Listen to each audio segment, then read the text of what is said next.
हे WhatsApp guys, आपका मेरे channel में बहुत बहुत स्वागत है गाइस। और अगर आप हमारे चैनल पर नए तो प्लीज सब्सक्राइब करें, क्योंकि ताकि जब भी मैं इसका वाला एपिसोड बनाऊं तो आपको इस बारे में पता चल जाएगा। तो तियानवे एम्पायर के शुरुआत में हम देखते हैं कुछ डॉक्टर्स को। और यहाँ पर हम देखते हैं डॉक्टर मू, डॉक्टर लॉ, उसके साथीदारों को जो यहाँ पर बैठे हुए होते हैं। वो बोलते हैं कि हमारे लिए बहुत ही शर्मनाक की बात है कि जिनशा स्क्रोल एक अनजान डॉक्टर के हाथ में मिल गया है, और उसके उन सभी लोगों की मेहनत अब बर्बाद हो चुकी है। और वो सब इसी के बारे में बातें कर रहे होते हैं। और वो बोलते हैं यहाँ पर निंजा स्क्रोल के बारे में, जिसके अंदर एक आर्टिफैक्ट को बनाने की ताकत होती है, और उसके अंदर बहुत ज़्यादा ताकत होती है, जिससे वो लोग मैजिकल वेपन्स भी बना सकते थे। और इसी की वजह से डॉक्टर सभी लोग यहाँ पर बहुत ही ज़्यादा चिंतित होते हैं। और तभी हम देखते हैं एक डॉक्टर को जो बोलते हैं कि अली कहते हैं कि जीफान डॉक्टर ये से मिलने के लिए गया था, और इसी के साथ उन्हें लगता है कि वो दोनों लेजिया माउंटेन पर जाएंगे और साथ मिलकर फाइव कलर लोटस ढूंढने की कोशिश करेंगे। और डॉक्टर यहाँ पर सभी लोग इसी के बारे में चिंतित हो जाते हैं। पर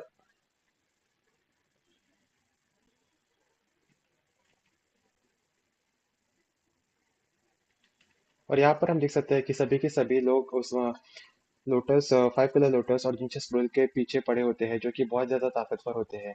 और ये जो फाइव कलर लोटस और जिनसा स्क्रोल एक लोजिया माउंटेन पर होते हैं। और यहाँ पर हम देख सकते हैं कि लोजिया माउंटेन का सीन, फाइव कलर लोटस और जिनसा स्क्रोल लेने का एक मौका था उन लोगों के पास, क्योंकि वहां पर डॉक्टर मू कहते हैं कि तुम सही कह रहे हो। हम जिनसा स्क्रोल को किसी अनजान डॉक्टर के हाथ में नहीं जाने दे सकते।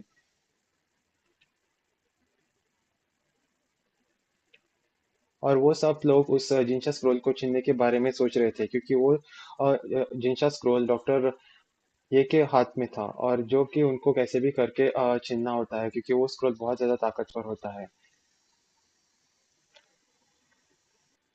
और वो लोग यहाँ पर सोचते हैं कि वो लोग अपनी पूरी गैंग बनाकर जाएंगे और अपनी पावरफुल साथियों के साथ लॉजिया माउंटेन पर जाएंगे और उनसे वो स्क्रोल छीन। और उनका वो इतना यकीन था कि उनकी इस साजिश के बारे में किसी को बारे में भी पता नहीं चलेगा, क्योंकि वो सभी लोग डॉक्टर के ऊपर कोई भी डाउट नहीं करने वाले। दूसरी तरफ हम देखते हैं गौंसली को, जो यहाँ पर यूफे पर बहुत ज्यादा गुस्सा हो रहा था। इसे यहाँ पर डॉक्टर ये पर बहुत ज्यादा गुस्सा आ रहा था, क्योंकि डॉक्टर ये ने गौंसली पर हमला कर दिया था। और यहाँ पर इसी की वजह से उसे बहुत ज्यादा गुस्सा आ जाता।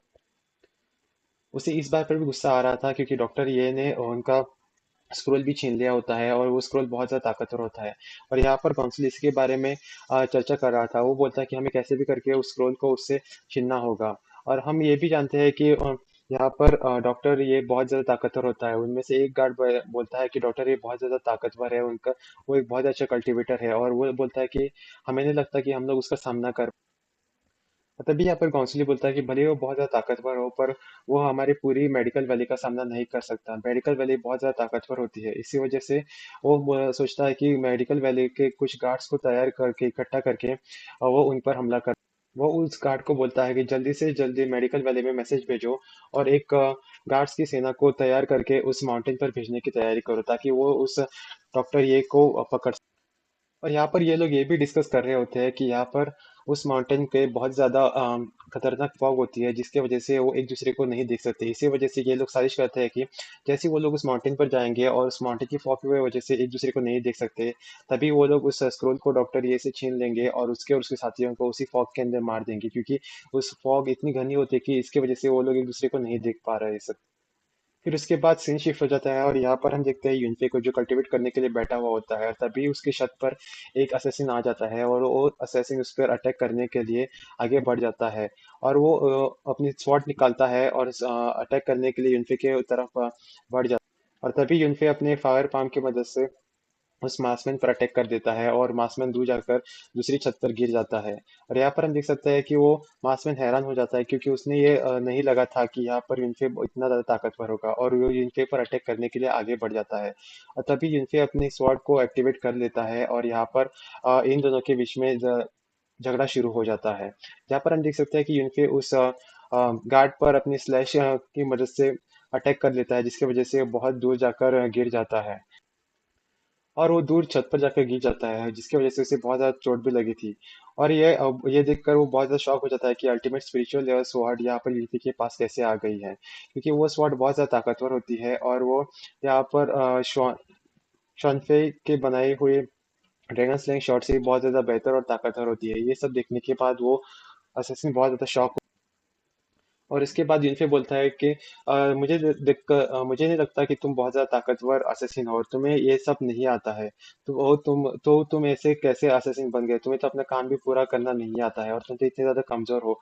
तो तुम्हें मारकर मैं तुम्हारी सारी तकलीफें खत्म कर देता हूँ। और यूनफे अपने स्वॉर्ड की मदद से उस पर अटैक कर देता है। और तभी हम देखते हैं उस असेसिन को, जो पहले ही बहुत ज्यादा थक चुका था, वो अपनी स्वॉर्ड की मदद से वहां पर अटैक कर देता है, जिसकी वजह से वहां पर एक बहुत ज्यादा ब्लास्ट हो जाता है। फिर उसके बाद वो असिसिन अपने स्वॉर्ड्स को अटैक एक्टिवेट कर लेता है और नाइन स्वॉर्ड टेक्निक की मदद से यहाँ पर यूनफे पर हमला कर देता है। पर यूनफे अपनी स्लैश की मदद से उन सभी स्वॉर्ड्स को डीएक्टिवेट कर लेता है, जिसकी वजह से वहां पर फिर से उसे स्लैश लग जाती है और वो बहुत ज्यादा जख्मी हो जाता है।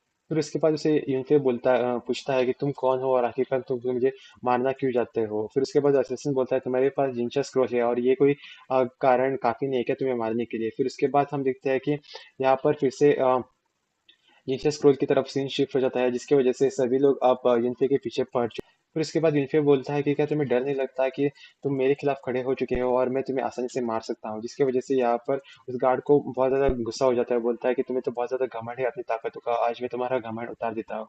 फिर उसके बाद वो अपनी ताकत को एक्टिवेट कर लेता है और यहाँ पर अपनी नाइन स्वॉट टेक्निक की वजह से यूनफे पर हमला कर देता है। पर यूनफे अपनी स्लैश अटैक से और सभी स्वॉर्ड्स को डीएक्टिवेट कर लेता है। फिर उसके बाद हम देखते हैं कि यहाँ पर फिर से इन लोगों के बीच में लड़ाई शुरू हो जाती है। फिर अचानक हम देखते हैं कि यूनफे अपने अटैक की वजह से उस असेसिन को बहुत दूर फेंक देता है और वो असेसिन बहुत ज्यादा घायल भी हो जाता है। इसी के साथ हम देखते हैं कि उसे बहुत ज्यादा चोटें भी आ चुकी थी और वो असेसिन वहां से भागने की कोशिश करने लगता है। तभी जुए वहां पर आती है और जुए की वहां पर शैडो बटरफ्लाई अपनी वो शैडो बटरफ्लाई उस असेसिन के पीछे भेज देती है, ताकि वो उस असेसिन का पता लगा सके। तभी यहाँ पर वो ऊचन आ जाता है और ऊचन ये सब देखने के बाद बहुत ज्यादा हैरान हो। फिर उसके बाद यहाँ पर हम देख सकते हैं कि वह यहाँ पर ऊचन आ गया था और ऊचन यहाँ पर आने के बाद वो बोलता है कि वो असेसिन ग्रेट यन पिल रियल रैन का परफेक्ट कल्टीवेटर है। और इसी के साथ यहाँ पर हम देखते हैं कि यूनफे को जो बोलता है कि मुझे नहीं लगता था कि उन लोगों ने मुझ पर अटैक करने के लिए इतना टाइम लेंगे, पर यहाँ पर हम देख सकते हैं कि यूनफे पर उन लोगों ने अटैक कर दिया था। उसके बाद हम देखते हैं कि यहाँ पर उस लड़की को उसकी बहुत ज़्यादा फिक्र हो रही थी, इसकी वजह से उसने अपने उस असेसिन के पीछे अपनी बटरफ्लाई को लगा दिया था, ताकि वो उसका पता लगा सके। फिर यहाँ पर वो बंदा बोलता है कि कहीं ये वही असैसिन नहीं है जिसने 7 साल पहले आपके पेरेंट्स को मारने की कोशिश की थी? यहाँ पर हमें पता चलता है कि इन्फे के पेरेंट्स को 7 साल पहले उनको मारने की कोशिश की थी। और इन्फे भी को भी उस पर डाउट होने लगता है, क्योंकि उसने जियो क्लाउड शॉट का इस्तेमाल किया था, जिसकी वजह से उसे लगता है कि ये वही उसी का बंदा है जिसने 7 साल पहले उसके पेरेंट्स को मारने की कोशिश की थी। फिर यहाँ पर हम देख सकते हैं कि यहाँ पर जो ये पूछती है कि अगर आपको पता था कि वो उन कातिलों में से एक था, तो आपने उसको पकड़ा क्यों नहीं? फिर उसके बाद यहाँ पर हम देखते हैं कि यूनफे बोलता है कि अगर मैंने उसको आज पकड़ लिया होता तो उसके साथीदार अलर्ट हो जाते, इसी वजह से मैंने उसको जाने दिया, ताकि वो अपने साथीदारों तो उनको लीड कर सके और वो उनको पकड़ सके। फिर यहाँ पर यूनफे बोलता है कि जैसे ही मैं उसके साथीदारों को पकड़ूंगा तो अपने पेरेंट्स को बदला लेने के लिए उनको जान से। फिर जब ये बातें चली रही थी तो वहां पर हम देखते हैं कि फेनयू, एल्डर युआन और जियोशान वहां पर आ जाते हैं और यहाँ पर अफरा तफरी देखते हैं। वो बोलते हैं कि यह सब क्या हो रहा है? फिर उसके बाद हम देख सकते हैं कि वो लोग बोलते हैं कि यहाँ पर युआन को मारने के लिए युनफे को मारने के लिए एक असैसिन आ गया था। और यहाँ पर हम देख सकते हैं कि ये सब सुनने के बाद सभी लोग चिंता में और इसी के साथ हम देखते हैं फेन्यू को, जो कि बहुत ज्यादा उससे गुस्सा आ जाता है। वो बोलता है कि मैंने मेरी वाइफ को ठीक करने के लिए डॉक्टर बुलाया था और अब वो भी यहाँ पर सेफ नहीं है, क्योंकि उसके ऊपर अटैक हो गया। और उसे लगता था कि शैनबिन विला एक बहुत ज्यादा महफूज जगह है, पर यहाँ पर एक असिस्टेंट ने शैनबिन विला में घुसकर उसके गेस्ट को तकलीफ पहुंचाई थी। इसी वजह से उसे बहुत ज्यादा गुस्सा आता है। वो बोलता है कि ये तो बहुत ज्यादा शर्म की बात है। तभी हम देखते हैं कि एल्डर यू को जो बोलते हैं कि आप जल्द से जल्द शैनबिन विला को सील कर दो, ताकि उस असैसिन का पता लग सके और उसे ढूंढा। और यहाँ पर जियोशान कहते हैं कि तुम अपने गार्ड्स के साथ यहाँ पर पूरे महल को सुरक्षित करो और मेक श्योर कि कोई भी अंदर और यहाँ पर हम देख सकते हैं कि सभी लोग बहुत ज़्यादा चिंतित हो चुके थे, क्योंकि यहाँ पर किसी ने पहली बार उस डॉक्टर को मारने की कोशिश की थी, जो कि बहुत ज़्यादा इंपॉर्टेंट था।